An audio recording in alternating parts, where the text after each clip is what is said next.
အာယုံကြောအားနေနေပြီဆိုတာကိုဘယ်လိုသိနိုင်မလဲအာယုံကြောအားနေတဲ့အခါမှာခန္ဓာကိုယ်မှာတွေ့ရတဲ့လက္ခဏာ9ချက်ကိုမျှဝေပေးပါမယ်ရှင်နံပါတ်1အချက်ကကျတော့ထုံကျင်တာပေါ့နော်အာယုံကြောလေးတွေအားနေလာပြီဆိုလို့ရှိရင်အစွန်အပြားခြေပြားလက်ပြားလေးတွေထုံကျင်တာမျိုးတွေ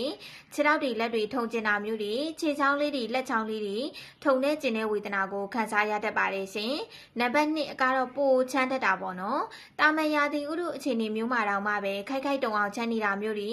ခြေပြားလက်ပြားတွေအေးဆက်ပြီးတော့မှတုံရီနေတာမျိုးတွေခံစားရတတ်တယ်။နံပါတ်3အချက်ကကျတော့အုံနောက်လှုပ်ဆောင်ချက်တွေကမောက်ကမဖြစ်တာပေါ့နော်။အာယုံစူးစိုက်ပြီးတော့မှလှုပ်ရတဲ့အလုပ်တွေမှာဆိုရင်အာယုံစူးစိုက်လို့မရဘူး။သတိခဏခဏမေးတတ်တာမျိုးတွေခေါင်းတွေမူးလာတာမျိုးတွေခေါင်းတွေအုံခဲလာတာမျိုးတွေမျက်ရိုးတွေကိုက်လာတာမျိုးတွေစက်ကြိုးတွေတက်လာတာမျိုးတွေခံစားရတတ်ပါတယ်ရှင်။နံပါတ်4အချက်ကကျတော့ကြွက်သားတွေအားနေတာပေါ့နော်။အာယုံကြောလေးတွေအားနေလာတာနဲ့အမျှကြွက်သားတွေအားနေပြီးတော့မှခြေတုံလက်တုံတာမျိုးတွေပစ္စည်းကရင်မမြဲတာမျိုးလူကနှုံးချိပြီးတော့မှကြွက်သားတွေအားမရှိသလိုခံစားရတာမျိုးတွေကြုံတွေ့ရတတ်တယ်။နံပါတ်5အချက်ကကျတော့အကျောတွေအားနေတာပေါ့နော်။အကျောတွေအားနေပြီးတော့မှလမ်းကြကြလျှောက်လို့မရတာမျိုးတွေမတက်ကြကြရဲလို့မရတာမျိုးတွေလမ်းသွားတဲ့အခါမှာဆိုရင်အားမလို့အားမရတွေဖြစ်ပြီးတော့မှတုံဆိုင်တွေဖြစ်တာမျိုးတွေဒီလိုလက္ခဏာဝေဒနာတွေကိုခံစားရတတ်တယ်ပေါ့နော်။နံပါတ်6ကကျတော့ပါးစပ်တွေရှာတွေမှာအနာပေါက်တာမျိုးတွေကြုံတွေ့ရတတ်ပါတယ်။နံပါတ်9အချက်ကကျတော့စောင်းမဝင်အိတ်မပြောတာတွေခံစားရတတ်တယ်ပေါ့နော်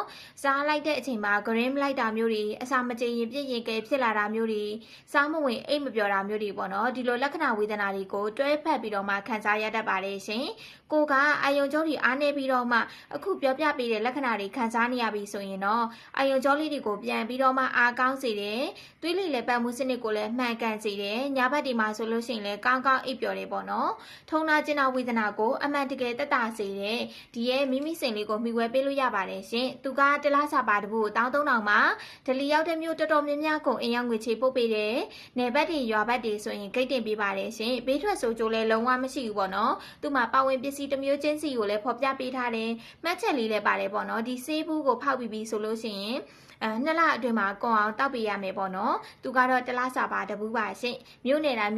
ကိုအင်ရောက်ငွေချေစနစ်နဲ့ပို့ပေးနေပါတယ်ရှင်